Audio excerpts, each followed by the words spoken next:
Welcome to Man Does Tech, where I solve the problems you didn't even know you had. You start by making sure Clipchamp and your operating system are updated. This fixes many export bugs. Once updated, free at least 2 GB of disk space and close unnecessary apps so rendering gets full resources.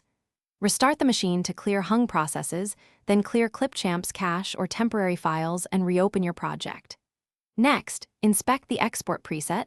Make sure resolution, frame rate, and format match the source. These initial actions remove the most common blockers before deeper troubleshooting. Once done with basics, change export variables to isolate the problem.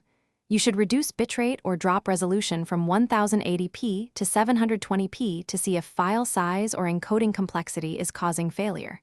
Make sure to toggle hardware acceleration. Sometimes turning it off fixes crashes, other times enabling it speeds encoding. Swap codecs using H.264 if HEVC fails. Also, remove or replace any corrupt clips or effects, and export a 1 to 5 second segment. You finish by trying the targeted fixes, reinstall Clipchamp, or switch between the browser and desktop versions to find a stable environment.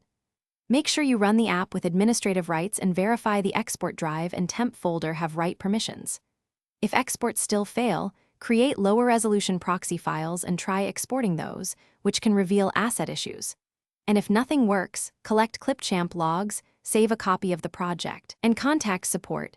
Include the log and project file for fastest resolution. Thanks for watching. If you found this helpful, don't forget to like and subscribe.